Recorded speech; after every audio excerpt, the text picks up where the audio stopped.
Salutes to subscribers old and new. My name's Ed Piscor. My name's Jim Rugg. Jim, we did it, man. We hit 5,000. Feels good. We are 5% on the way to my real number, 100,000. Got to start somewhere. But then when we hit 100, that's only 10% to the million that I'm really trying to get. Exactly. This is our weekly shoot. Yeah, for new subscribers, this is a place we talk about what we've done this week, what we've been reading, watching, looking at, working on. Whatever's crossed our paths, so to speak. Just finished drawing 2 big-ass projects.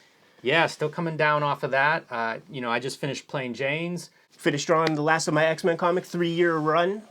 It's intense, and it sort of peaks that intensity at the end. So I've been sort of unwinding, if you will. It's been an adjustment, a return to normal life for a little bit. Although the norm, I think, is actually the drawing part. But maybe the mini vacation, if you will. Nothing big happened this week? No, I started work on my next book. So, you know how it goes. Jim, I have a confession to make, man, because I did finish this bid. There was some administration that was done this week. I did my taxes, but I also had my car inspected very recently, and there is an astonishingly small amount of mileage put on my car in a year because I spent all my goddamn time drawing this thing, an embarrassing amount of low mileage in a town where one has to really drive to get anywhere. Yes. And I have to confess that I'm a fucking cartoonist, man. So I put that book to bed, basically, sent off all the copy edit changes. I think I'm going to have to probably do another round because my grammar sucks. I should always just do the opposite of whatever I think I should do with the comma, and then my grammar would be pristine. The comma is vexing. But you know what, man? It's a little bit of bullshit. There's a little voodoo to it because with everybody I've ever worked with as an editor, I have omitted commas that they made me put back in on a second round. So I'm like, what are the rules, man? They spin my head as much as my Yinzer high school teachers. The comma is not well defined. People fight all the time about Oxford comma. I think the legal system has finally established that as necessary, but the commas have wiggle room. But I finished that thing, 3 years, and this past week, Jim, it's like a sickness. I wrote a 100-pager. That's going to take me another year. Whenever you're sitting there fucking drawing comics, especially if you're just in the drawing stage, you have nothing but time. And it's not like your mind is jello and doing nothing and just focusing on pencil marks on a piece of paper or crosshatch. Your mind wanders and you fucking daydream a little bit. And I've been developing a story for about 5 years. It was a story that I was going to do right after Hip Hop Family Tree number 4, but I like to keep my career a little bit liquid, a little bit of wiggle room, just in case if Marvel comes a-calling and calls my bluff when I put out a tweet telling them to let me make whatever kind of X-Men comic that I want to, and they get in touch and they say, well, do something then, and I'm like, fuck. So I spent probably twice the amount of time I was expecting to put into the book, but the enthusiastic kind of like fan response added a certain pressure because it's my first comic that I ever participated in where there was like a giant like built-in audience already. You know what I mean? There were expectations already. Everything else I put together myself started from the ground up, where I had to build an audience from one, in the same way as we did with the channel right here, where it's like we had 0 subscribers for about 5 weeks of us just shooting stuff without even putting anything on there. And then once we put that blast out there and we just see those numbers rack up. That's how it is when you are putting together your own comic, you're building your own audience, man. So I had to put a big kind of pressure on myself with this X-Men thing to try to like really show and prove, man. I knew I was going to be on a certain stage, but I had these ideas for this other thing that I've been wanting to do over the past week, man. It was just a matter of putting things in the correct order. And it happened so effortlessly that rather than immediately get started, because I'm also trying to come up with the aesthetic. What's this thing going to look like?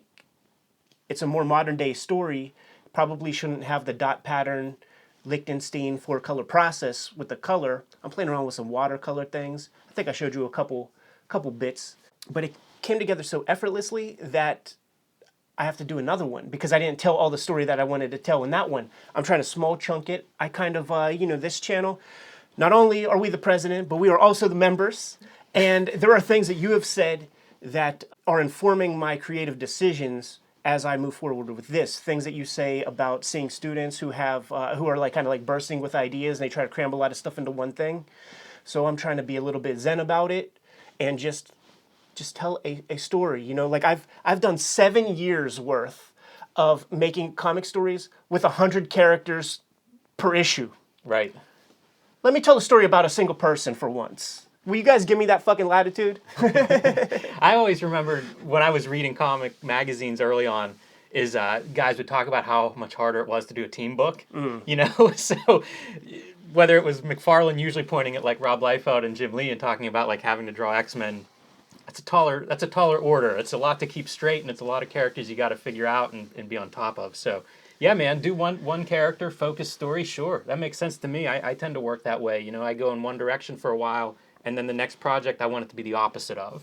So it makes perfect sense. The other thing that I'm kind of building to with this next project is it's my own world building exercise. So the Hip Hop Family Tree thing was world building on rails. I'm using actual factual history and legend because there's a Sure. lot of obfuscation in the hip hop Right. game, but there's a common idea of like what happened. So it's like, okay, this is my world building exercise on rails. The X-Men thing, a little bit different, man. It's like there are some general ideas. It's been adapted and readapted many times so that I could pull from many different resources to like make my own adaptation. You know, a lot of these superhero things, it is kind of like a modern day mythology where it's a game of telephone where it's just like each generation has their version. So like, let me make the Eddie P version of fucking X-Men.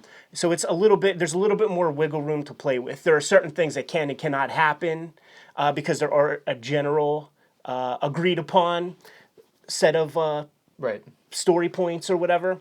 But now I'm putting together my own thing. And by laying out this 100-page sequence, now to be clear, what I did was I came up with like very detailed bullet points of what I think should happen on every single page. I didn't come up with the dialogue and all that because I like to do that in a very small chunk fashion. I like to sit down and just like, okay, focus on like write 2 pages at a time, spreads, you know, and just put all of my energy into that rather than be like those vomitous comic writers who will do five books a month. That ain't Eddie P, man. I'm trying to put all of my effort into this one thing, man. So it's just like, I'll figure that out later. But I've established basically the rules to my world, and there are an infinite amount of stories that could be told in this world. I kind of told myself I'm not going to do multi-volume books, but I think that there might be several books that could fit in this world. So there'll be standalone units, kind of like your Street Angel book, except, you know, 100 pages. 100 pages is about my speed for a year. Though I am going to try to do stuff at that 9x12 Yeah. using that one grid that you showed me, and we'll see what we could do. Yeah, I was really inspired by Tilly Walden. I got to hang out with her at the National Book Festival last year. We should say a very prolific cartoonist for any viewers that aren't familiar with Tilly Walden's work. Young cartoonist, very rigid in her work and her scheduling, and very prolific as a result of that. She wakes up at 5 a.m., goes to sleep at 8 p.m. Every day, man. And she lives in L.A., so imagine the discipline you have to do that in a place where you could have any kind of distraction. Okay, that's a good word. Yeah. I was thinking vice or entertainment, depending on where you are in your in your life. But distraction's a good way to say that. I've started working. Speaking of Street Angel, the next book that I'm going to be releasing, at least big book, is a Street Angel collection of all of my Image Street Angel stories. And so this is what I'm starting to work on this week. That's awesome. And this is the tentative cover. It may get tweaked. I actually have some plans for the cover, but right now this is the placeholder. It's available already on Amazon for pre-order. We'll throw a link in below this. But that's what I've started working on. I love doing this part where I have a bunch of ingredients and I describe it as like making the book. It's a different dimension, so I'm going through all of my spreads again, resizing things, going back into the layered files and sort of editing them to fit, the best they can into the comic book pages. And then seeing sort of like how these stitch together. Anybody that's familiar with my work, Aphrodisiac would be a similar process where I had a lot of these stories and then it starts to be how do they fit together? What order are they presented in? Because all the Street Angel stories, as readers know, they're self-contained and can be read in any order by design. It's an indie book. But whenever it becomes like one cohesive whole, things change and move around, and it's kind of fun. It's almost like you're building this puzzle, that you have the pieces of, and trying to figure out how best to present that. So I like making books, and that's the stage I'm at now with Street Angel, and that's probably what I'll be doing for the next few weeks. That'll be my primary, where my thoughts will be. Has there been a big announcement for the book yet? Not really. Like I said, it's available for pre-order, but we haven't sent out any press release. It's still very early. It's an October release, so we're months ahead of getting it in the comic shop order system and stuff like that. Just building it right now. I have the specs. That's always how I start, with size, format, page count, and then it's a matter of, I had a design teacher that would come in and put a piece of paper on the board and say, what are you going to put on it? What are you going to put in it? And it's just always stuck with me. That's the canvas, and that's kind of my favorite part of this. So that's the main thing that I'm working on, the main thing that I'm going to talk about this week anyway. There's some other... It's very fun whenever you finish these projects. You have this stuff that you've been carrying around in your head that you plan to do when you get some time. I have a couple of those coming up, and as soon as they're ready to share, probably in the next week or two, I will definitely bring them to the Cartoonist Kayfabe and show that stuff off. But some fun projects, and then I have some illustration and freelance that I've been sort of maybe a little behind on that is going to take up some of my time as well. So kind of just getting back into it. But the Street Angel book is the exciting one, and it's been fun already, just starting to go through art and put this together. It's nice. You work on this stuff and you don't really look back, and you almost forget it in some cases. Yeah. And so like going back through page by page is fun after a year or two removed, and kind of seeing things that I had forgotten I drew, maybe pleasantly being reminded of some of this stuff. So it's been fun so far. That's going to come out in October. October. Around September, October of this year is when my artist edition, my studio edition, should be coming out. So that's something that is come into the forefront of like my daily routine at this point. I got them to, while I was working on X-Men, I spent months just at the end of my day drawing X-Men, inking, like spotting blacks on like 5-6 pages a day, because I'm working fast. Yes. And I don't add in the black areas. I just do that digitally. But whenever I sell pages, I'll ink it in. Mm-hmm. And when I present this in a book format, it looks naked without the black areas. So spent all this time while working on X-Men doing that. So I uploaded all of that to Fantagraphics. They made a quick dummy that's not even close to like what the final book would be. But now we have like page numbers that we can say like, okay, page this should go next to page that, rather than just like the file names of my damn art and like where it corresponds with the original magazines. So that's on my mind. I have to help fashion this thing. Thankfully, Jacob Covey is there. Best of the best. Absolutely. Whenever we mentioned his name before, when I made my initial announcement, Eric Reynolds and Jacob were making fun of us for saying his last name as Covey. Yeah. And they sent me this goddamn link to a YouTube clip, and I'm like, I already know what this is before I even click it, man. Yeah. And I clicked it, and guess who it was, man? It was Mike Schenk and Mark Borchardt. Motherfuckers, man. Yeah, American movie. Love that, and very good. Coven, like oven. So I'm doing that. I'm also still putting together the last trade paperback, man. I have a lot of design stuff that I have to do. I have to draw a back cover for that. I have to color the issue of comics that's going to be in there. I don't know that that's announced yet, man, but it will make plenty of sense whenever readers see that. I pride myself on my end papers, so it's like I have to come up with some fly end papers for the thing, man. A lot of work to be done. I think it's going to take the rest of April to get it out of my hair. Get it out of my hair. But I'm not stopping the gears grinding on this other thing that I'm really excited to get to. The thing that's going to be most exciting is that the Kayfabers are going to be there for the whole growth of my next comic. Like Also, there won't be anybody stopping you from saying anything about it that you want? Waiting to release information in some order. It'll be up to you to what you want to share. Absolutely. Like I'm going to be serializing the thing on all of my social media platforms. I'm going to be serializing it here.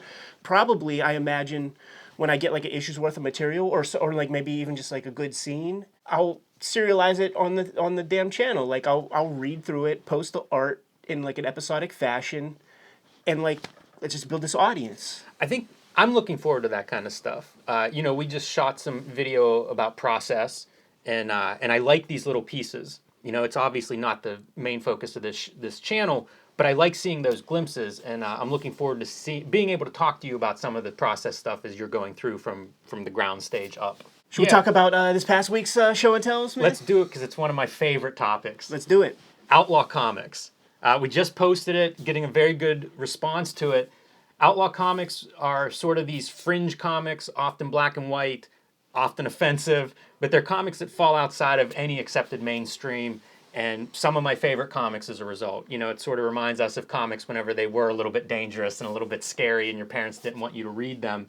And it was really fun going through and talking about some of our favorites and sort of thinking about what actually constitutes an outlaw comic. So a lot of the feedback that I've been seeing people post is adding suggestions or asking if this qualifies. And I don't know what really qualifies and doesn't, but I love seeing everybody's suggestions because there's a lot of titles that I don't know about, and it's cool to see these things listed or see a new artist cross my path. So definitely check out Outlaw Comics on our show and tell video. And if you have some suggestions about comics we should be thinking about or looking at under this category, please share those in the comments too, because that's one of my favorite parts of this. And you guys should know, check out the video. Yeah, of course, it's a half-hour long. We just scratched the surface.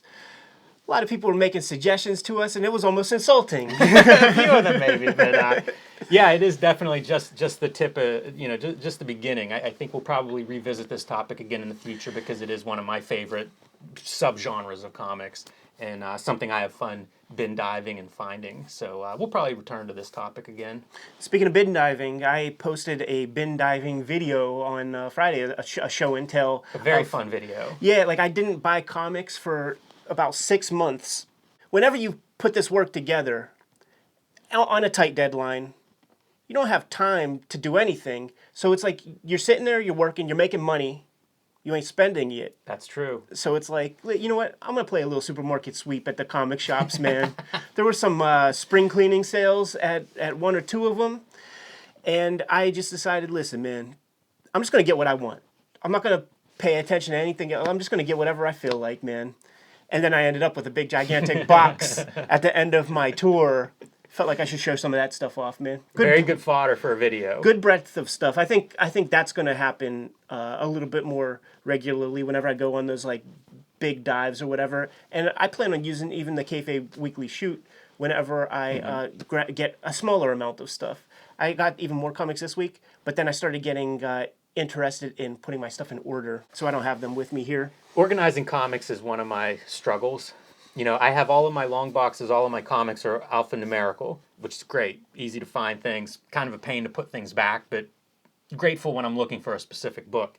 But the mini comics, the books, the graphic novels, trade paperbacks, all that stuff, there's no order to them.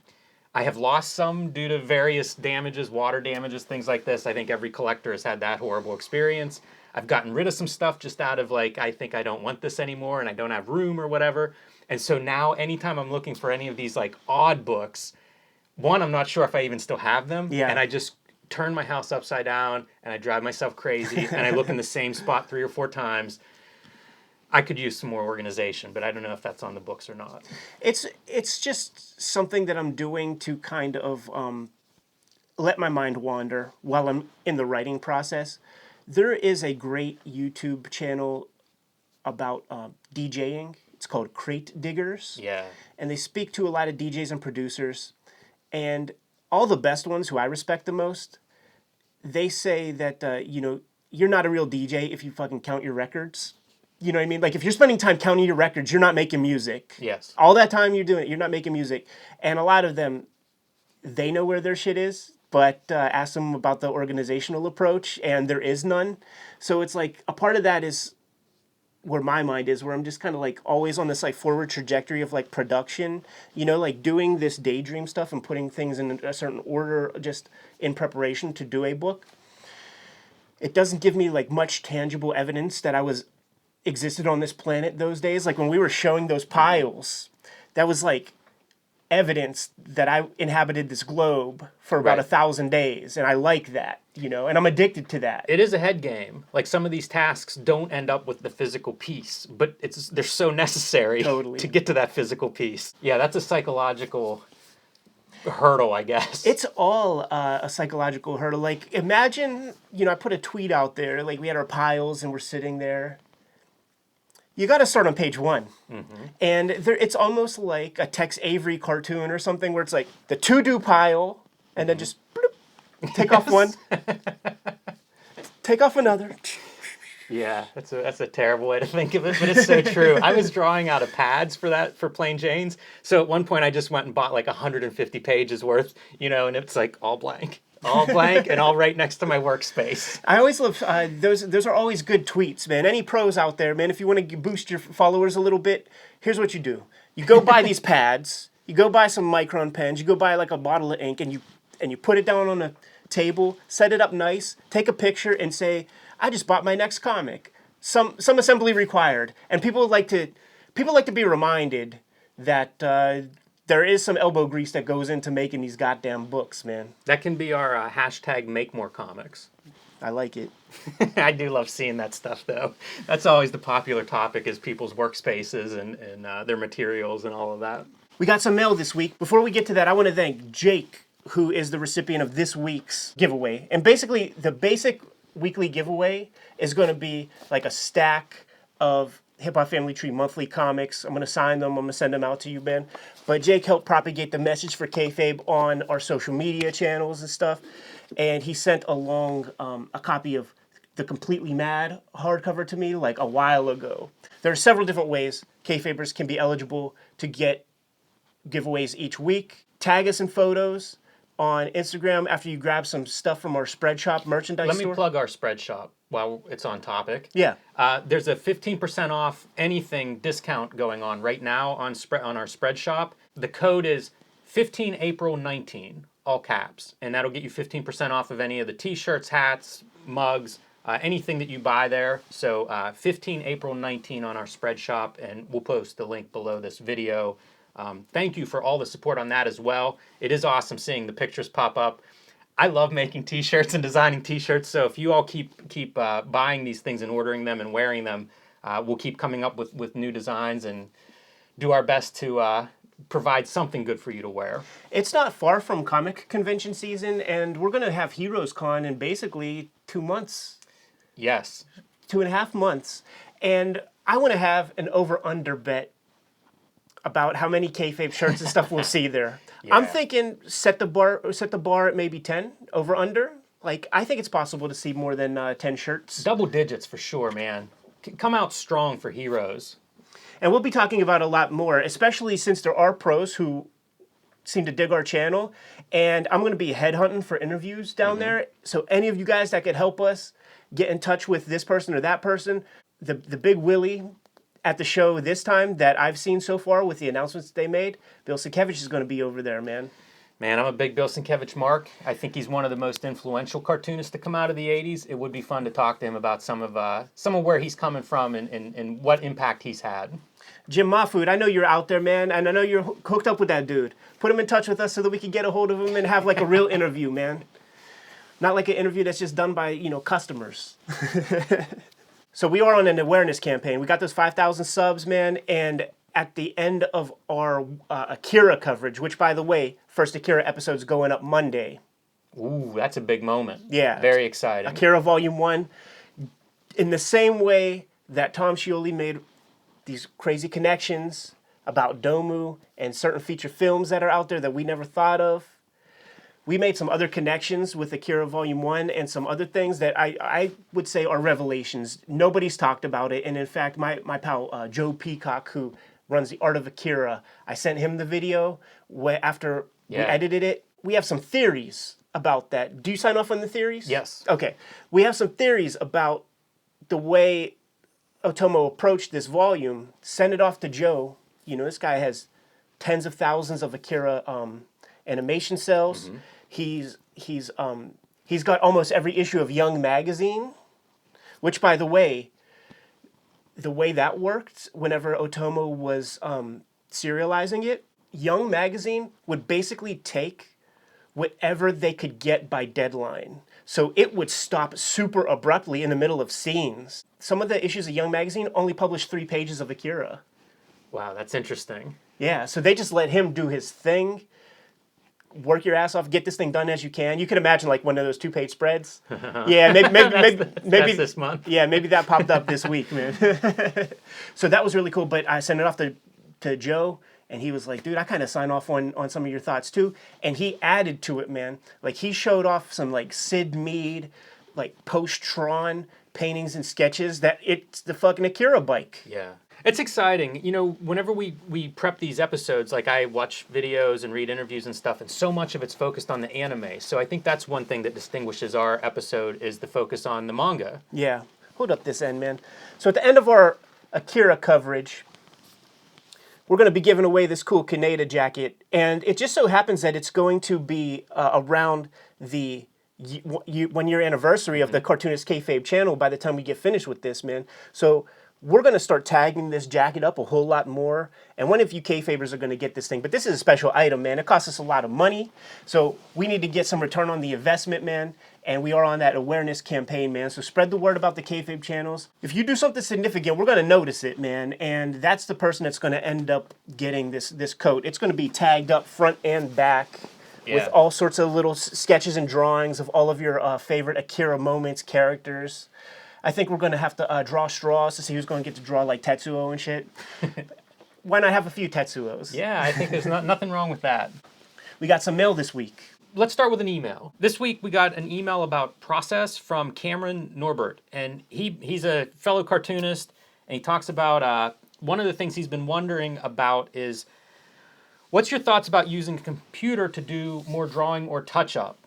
He uses pen and ink, but he's never quite happy with how it scans, so he ends up doing more digital cleanup than he wants to do. So part of his struggle comes down to the question of what is the finished art?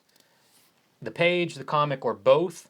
And he was wondering if we could both share thoughts on that question, but also a little bit about how we lean into digital tools to enhance our art.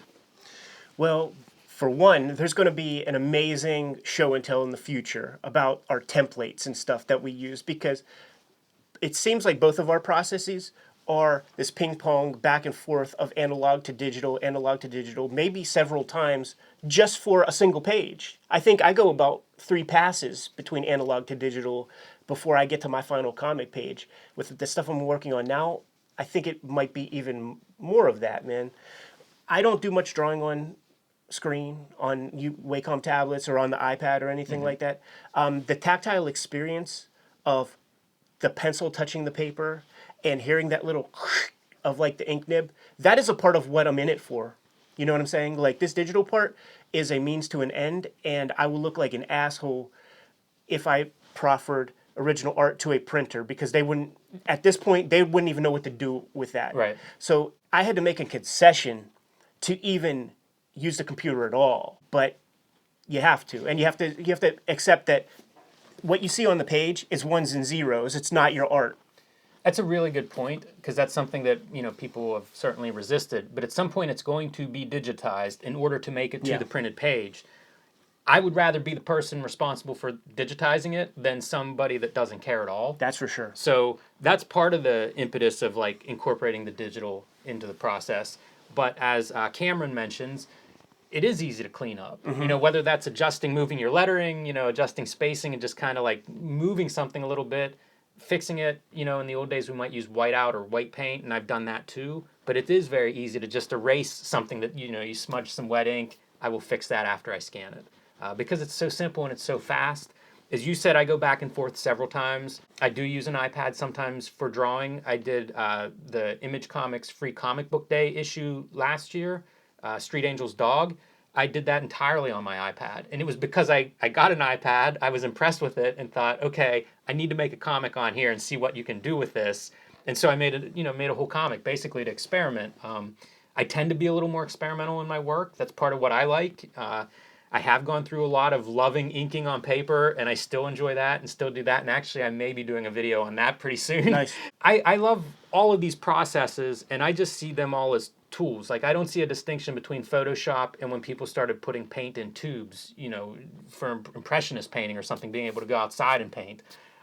It's just technology. You know, it's a new paintbrush. It's a new pen tip.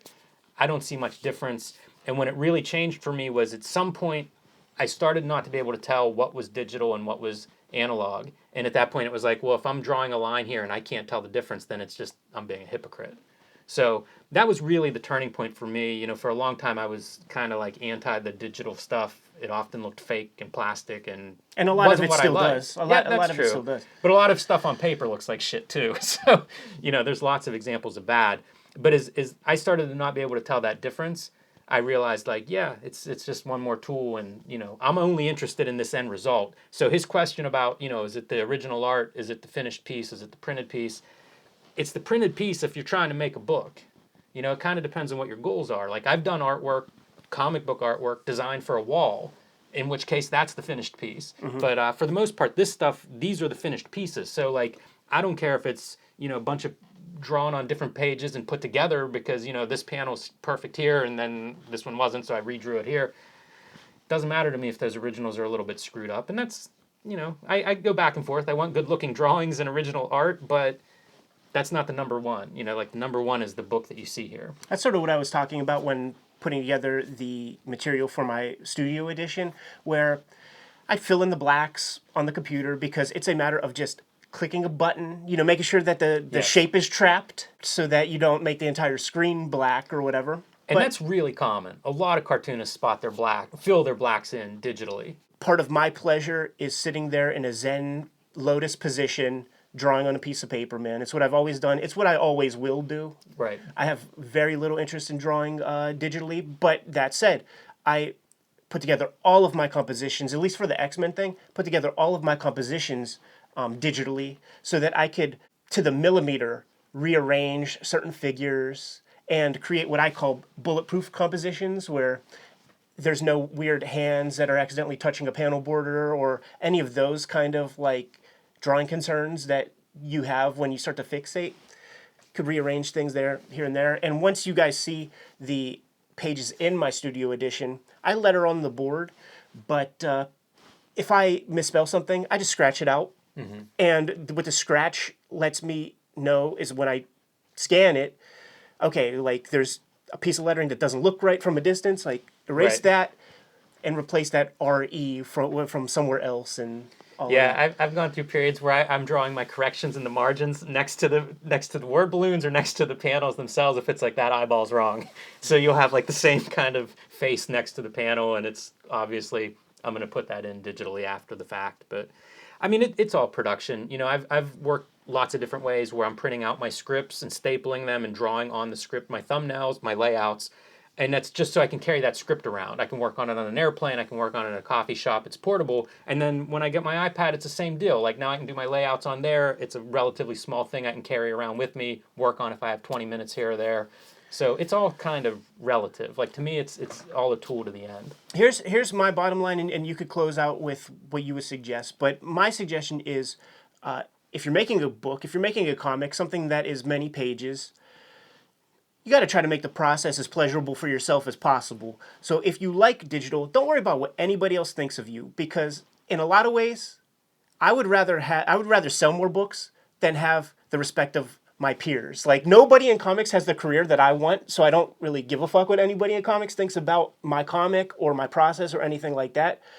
I'm selling to the wider world, and you got to just do what you feel comfortable with. Don't listen to too much bad language. Have good people within your circle that have feedback that you can trust, that aren't haters or anything like that. But that's the bottom line, man. Don't fetishize the tools. Don't feel daunted by the stuff. And if you're gonna make a big ass book, even a 32-page comic, man, don't make it a torturous experience. I do not subscribe to the idea of being the tortured artist or having to be tortured for your art. I'm going to let all the other cartoonists fucking live that life, man, but I don't live that life, man. This is all a pleasure to me. I'm having fun. And one of the ways that you get to have fun doing this stuff is to not set yourself up with a production situation that feels insurmountable. Yeah, I agree 100%. Any mark can be reproduced now. You know, comics look the way they did for a century for reproduction purposes. True. That's no longer the concern now. You know, you can print in color, you can scan anything, you can reproduce anything. So find tools that you like and use those tools. And whenever you're tired of those, try some other ones. The right tool is the one that you actually sit down and you're excited to draw with. So whatever gets you to that drawing board is the right tool. Thank you for the email. If you guys want to hit us up, that's cartoonist.kayfabe@gmail.com. But we got some physical mail this week, too. And I want to promote the P.O. Box. P.O. Box 3071, Munhall, Pennsylvania, 15120. We appreciate all you guys who sent us your doubles this past week. But we got some cool stuff, man. You want to show off a couple things? Yeah, let me start with Andrew Buck's latest, Velvet River. This is, Andrew Buck does a book with markers, speaking of interesting tools, called Satanicil. This is actually a mashup of Archie and Blue Velvet.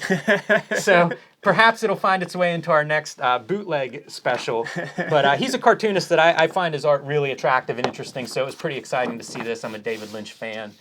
Very cool. Let's blow this spot real quick, man, because if you do something Blue Velvet, there's got to be one character that has the thing. So who is it in this one?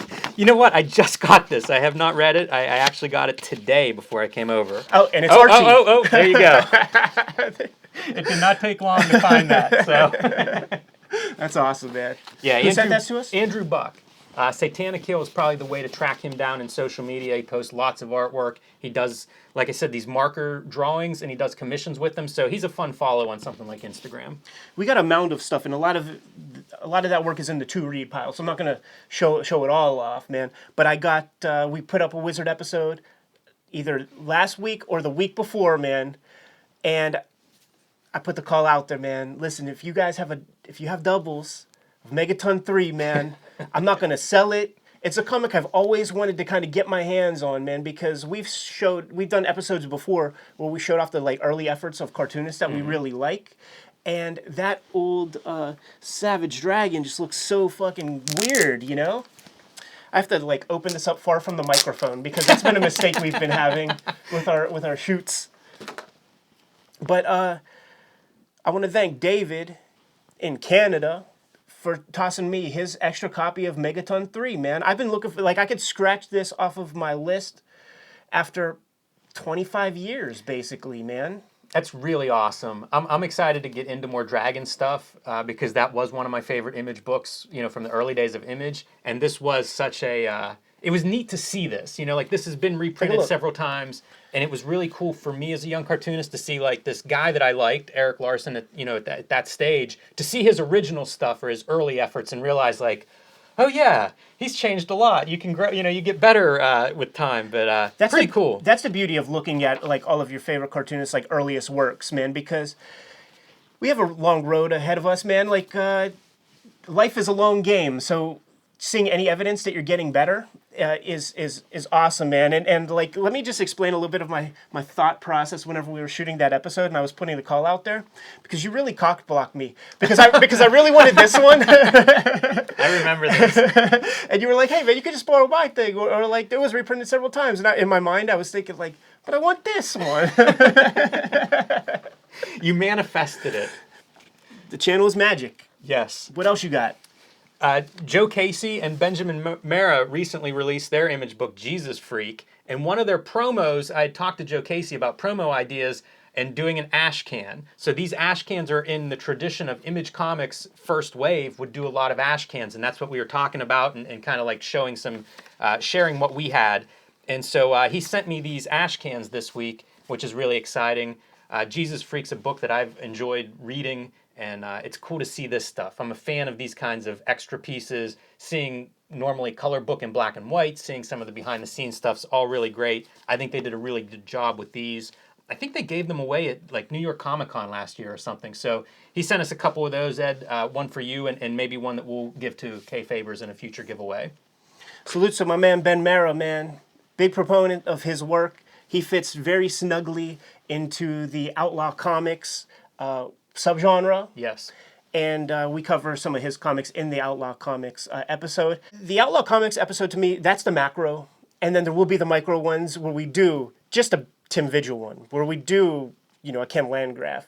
I see a Ben Mara episode on the horizon. I want a Ben Mara interview. That's the other big thing. Now that we finish these big projects, we have some kayfabe business to attend to on the technical ends. One of those things is we got to figure out how to make, how to do good interviews online with our friends who aren't necessarily that close in proximity to us, man, over the internet, all that stuff, man. Once we get that taken care of, this channel's really going to sing, man, because we're going to be able to bring some really cool people into the mix and get a real point of view because we know the questions to ask, man. And it's not just our friends. Like we constantly get emails from people that'll watch these episodes and know about some topic we're talking about. People who were there, people who were involved in the industry, and have a point of reference that's different than ours.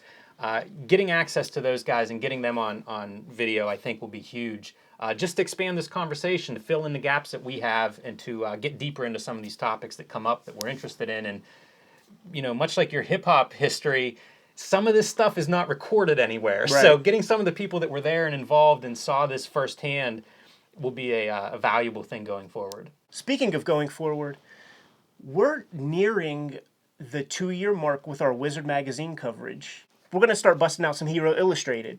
Yeah, coming up. It shows up right at the 2-year mark of Wizard Magazine is the first Hero Illustrated. So much like the Comics Journal episode that we did around the 1-year mark, the timing just syncs up. So it's a chance for us to kind of maybe just a small lateral step, to see Hero's point of view of this time period. But I love seeing these different perspectives on this time because, we're now mid-1993. The bubble is huge. I kind of love it. This is probably my peak original reading of Wizard Magazine, and it's probably around that time that young Jim Rugg got disillusioned with with these mainstream comics. But it's an amazing moment in comics history, and so getting some of these other magazines' point of views, I think, is really going to be enlightening. We also just got shouts to my peeps at Fantagraphics. Eric Reynolds in particular, he sent us some amazing emails about his perspective, like when he experienced the speculator boom himself, first working at comic shops and then getting a job with Fantagraphics. But we were having some conversation. He totally dug our Comics Journal episode, and he wanted us to do more. So they gave us the keys to the kingdom, man, and we have access to every issue of Comics Journal now. There's a lot in there I want to unpack. Jim Rugg, we're dangerous now.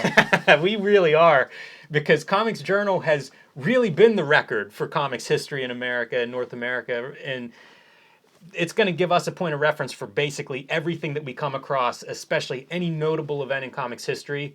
The journal will have some kind of coverage of. Yeah, so I want to thank Eric Reynolds for that. I want to thank Christy Valente for giving us those doomsday codes to get access to that sumbitch, man, because I was just kind of going through it a little bit. It's my pornography. Yes. Yeah, that's a rich vein of comics history. And what's great is we've talked about getting into 80s comics history. Comics Journal was there for that too. So it's really going to be our Bible for the last 3 or 4 decades. We lived through, as fans, the 90s speculator boom. But a lot of people, I was just doing some digging a couple days ago, and some of the retailers told me that they didn't know that there was a boom in the black and white era, a boom in the 1980s era with black and white comics, I should say. And I did ask the guy, well, what do you think are in these dollar boxes over here? You never looked in the dollar boxes in your own shop? But I'm sure he appreciated that. Listen, man, Ed gives tough love, man. Your homeboy Ed isn't an enabler, man. If you're doing some corny shit, he's going to tell you. Going through 80s comics and going through 80s comics journals, it's going to be this archaeological expedition where it's going to be highly educational for us both. I think our minds are going to be blown, and thusly a lot of Kayfaber's minds are going to be blown with some of the stuff that we unpack and uncover there, man. I'm saying, I was taking a look at a very early comics journal, and there are advertisements in there for it's a young Dave Sim, and he has some kind of cottage side business where he's promoting his freelance career, where he's saying I'll letter your pages, $20 a page, and I'll draw a page of whatever you want. Just send me the script and $100. That's last of history. Yeah, there's a lot of that stuff. Pre-internet, this stuff would come and go. It would appear in these magazines for an ad for an issue, and that's it. So it's going to be fun to go through that stuff. So to break kayfabe, we shoot the Kayfabe weeklies first in our day. A long day of shooting, man. Which is to say, let's wrap this up. Yes. And get back to business, man. Thanks again, guys, for all the follows. 5,000, nothing to sneeze at. I'm super pumped and couldn't have done it without you guys. So thank you. We're only halfway to 10,000 though, man. So subscribe, hit the little bell icon on the subscription so that it lets you know whenever we have new videos available. And you can pick up our merchandise on our Spreadshop site. Links below. Again, there's a code right now for 15% off. It's 15 April 19 is the code word. Go check us out there. You guys know what your marching orders are? Read more comics.